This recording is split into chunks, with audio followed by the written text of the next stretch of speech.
and I have some stories, nice stories. Welcome back, dear viewers, and you are still watching Cairo Local Time.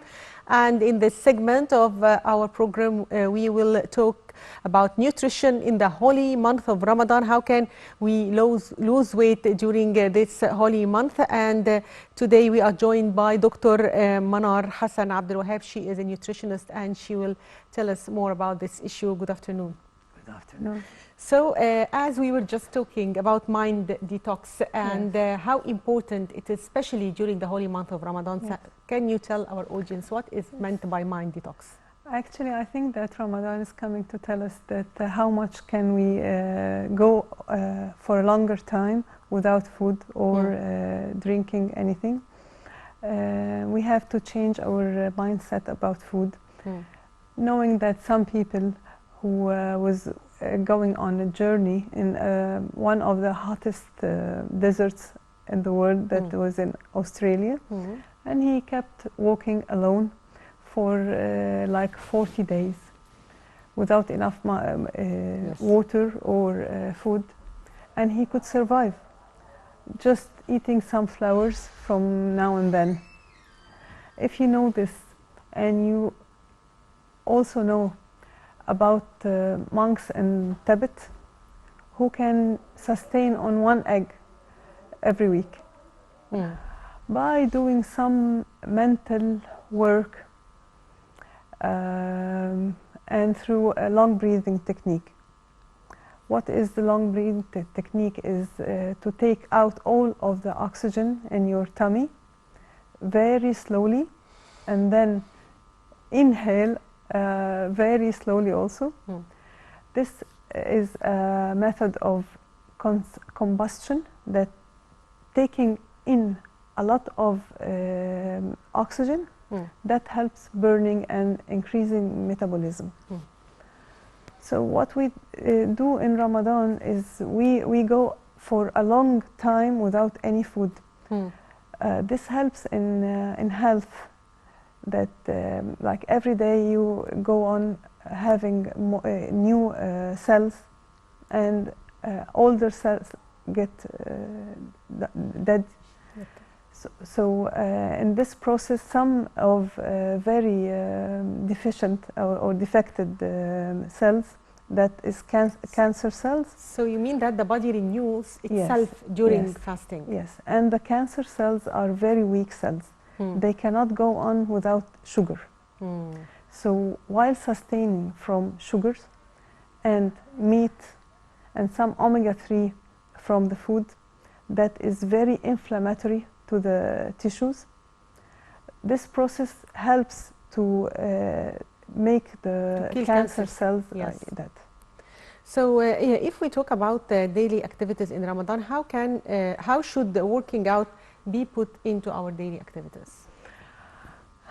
Actually, we need to work out to detox our bodies.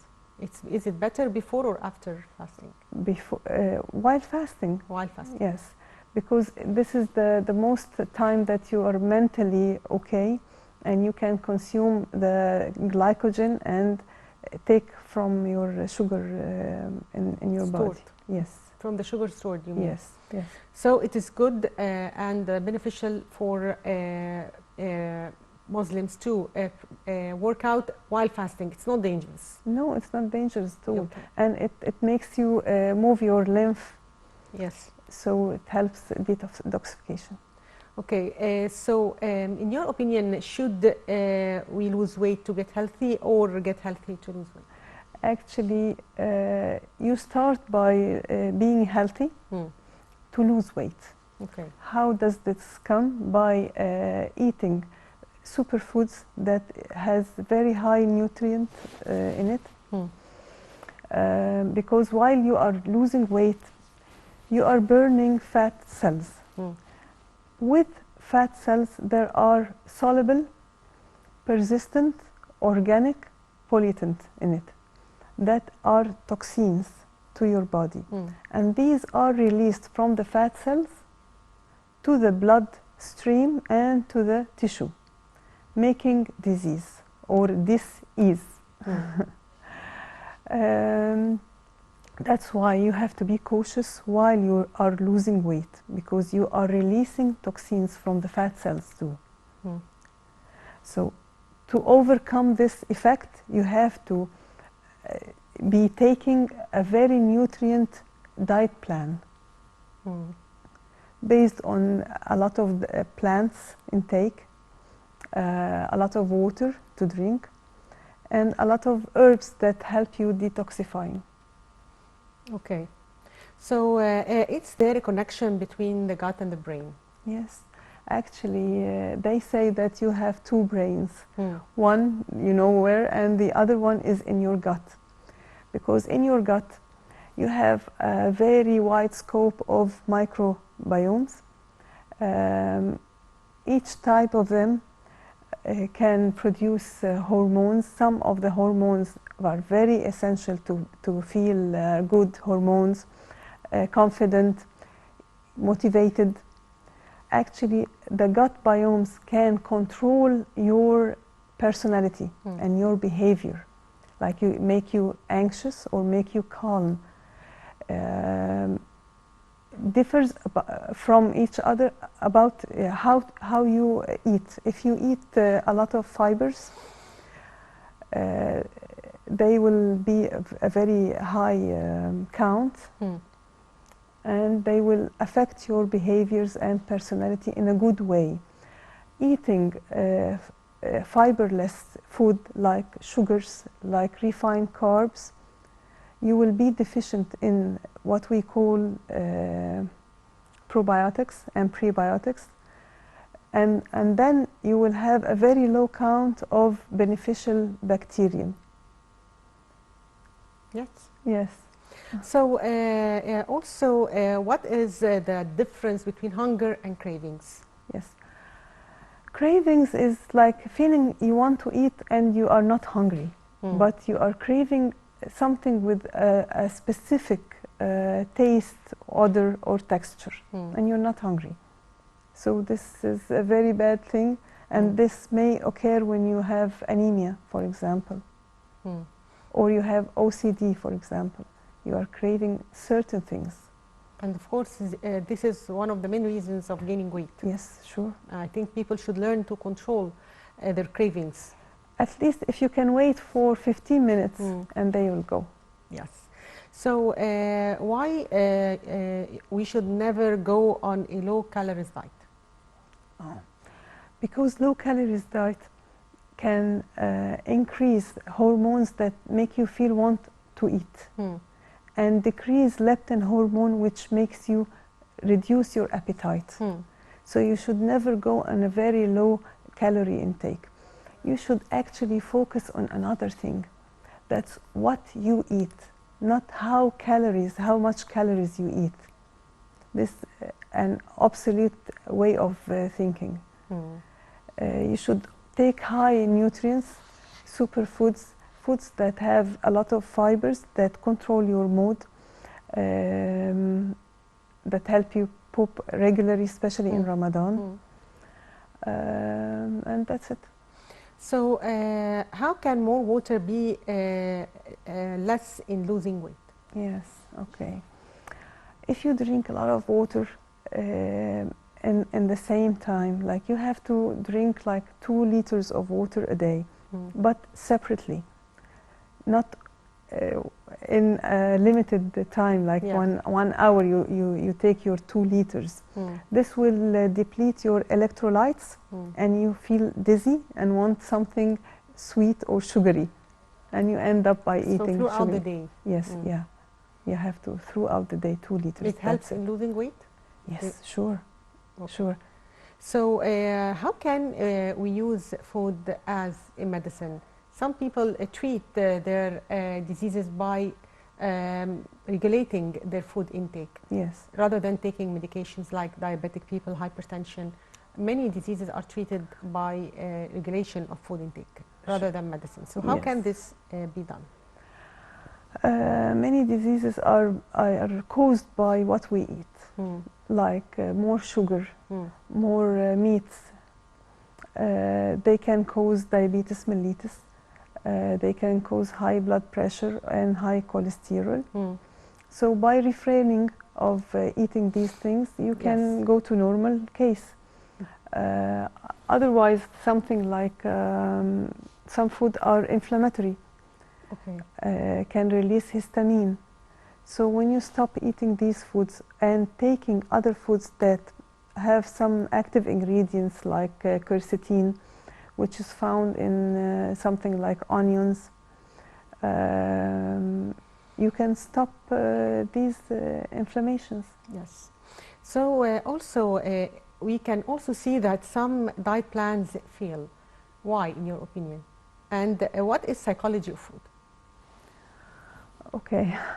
Sometimes when some people eat just emotionally, they have nothing يعني causing them to eat, like they are not hungry. They just pampering themselves by food. In this case, they have to, like we said, the long breathing technique. Yes. It postpones our decisions and make us think twice before we eat, and regulates our appetite and increase our rate of metabolism, increase it.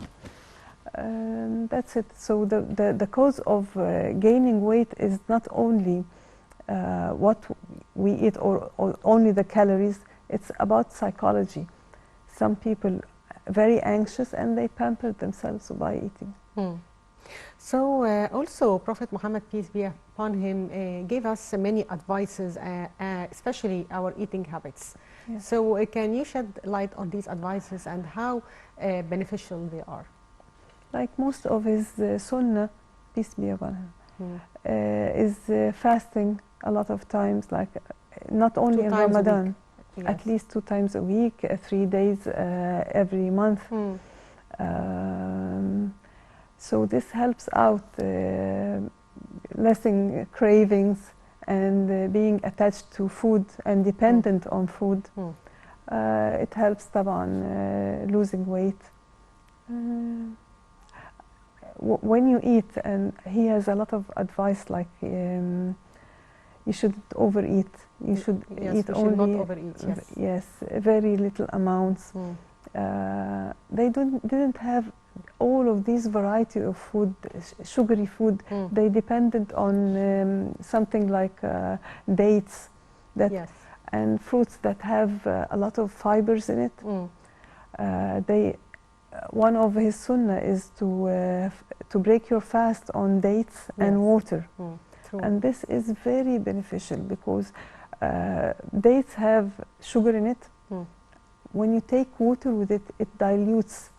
So as if you take a very little amount of sugar. Yes. Yes. Yeah. But, okay, Dr. Manar, we'll go for a short break, dear viewers, and we'll be back, so stay tuned. Welcome back, dear viewers, and you are still watching Cairo Local Time, and today we have our guest, Dr. Manar Hassan and she is talking to us about nutrition and Ramadan. How can we lose weight in this holy month?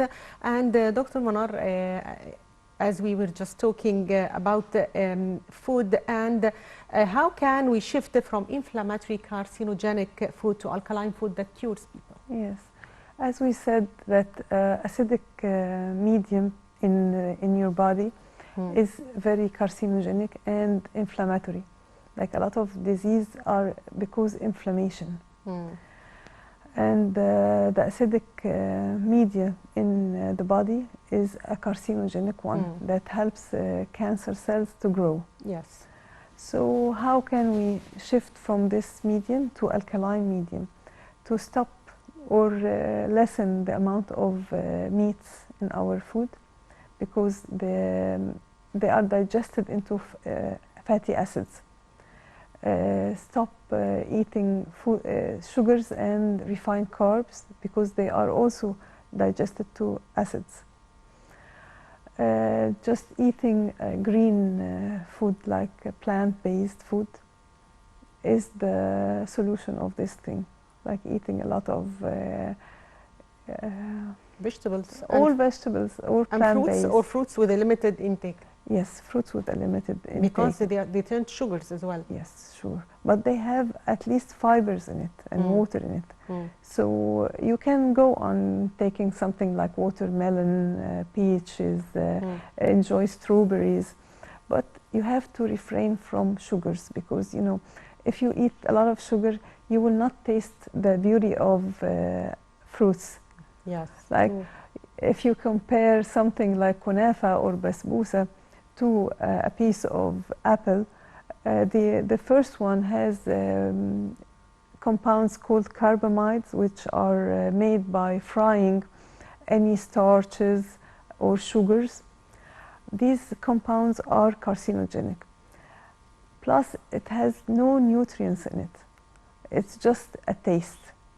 And it has no fiber. And the fiber has a very big role in nourishing the gut, nourishing the microbiomes in the gut that control the hormones that make you feel happy and feel confident. Yes. So, Dr. Manar, what are the food that should not be mixed together? Okay. There are a lot of examples. Something like vitamin C, we all hear that people put lemon and sugar. And together. this is a very bad mixture. Okay. Because sugar has a somewhat similar structure to vitamin C. When they go into the body together, the body competes, vitamin C competes with sugar on the same receptors, ending up that vitamin C is not absorbed. So it's better, for example, to put lemon on soup, yes, or on salad, not to put it in something so lemon sugary. juice, yes, lemon juice is not, it's No, not healthy. It's not healthy Especially at if all. adding sugar on it. If you want to take lemon, just take it like as is, or with the salads or soups. Yes.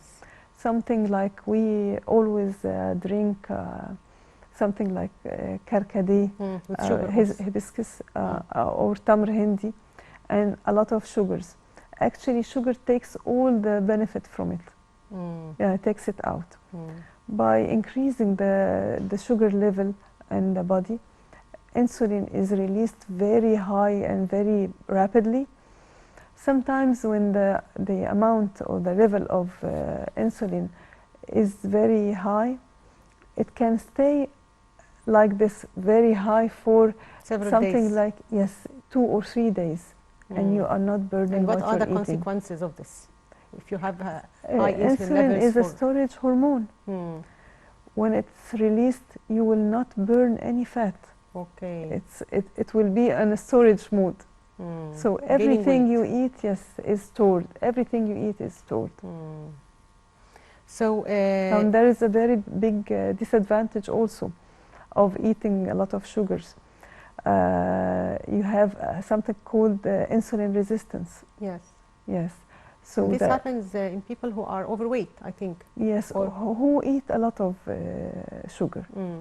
After a while, by releasing a lot of times of insulin, the tissues stop responding. So causing insulin resistance. yes, yes. So you don't lose weight at all. Yes. So also before wrapping up our interview today, tell us the right ways of cooking, because many people cook in a wrong way and it ends up that they lose the benefits and the advantages of the food they are cooking. So how can we do this, especially that we are in the holy month of Ramadan? Yeah, sometimes cooking something like onions, it destroys the quercetin in it, which is a very, very, very effective in curing eczema and allergy. Something like we said about tamr hindi, putting sugar in it, it takes all the benefits from it. There are very bad mixes that we do, some like this. Yes. So also I'd like you to talk to our audience about the kunafa and all the sweets in Ramadan. If they want to eat from it, what's your advice? Just take small pieces, because I think people will not stop eating these sweets in Ramadan. So What is your advice to them? They can make something else like apricot pudding, for example. It's very beneficial. It's very natural. It hasn't got any sugar in it. You can do it just like this without sugar. You can depend on dates that are soaked in water. It's very beneficial. You can eat something like molasses. So you still believe that people should not eat these sweets at all, even if small pieces? Never, never, ever. Because they are very carcinogenic, very poisonous to the body. Okay. So I'd like to thank you, Dr. Manar Hassan Abdul Wahab, a nutritionist. Thank you for being with us today. Thank you very Happy much. Ramadan. And dear viewers, by that we come to the end of today's edition of Cairo Local Time. Thank you for watching.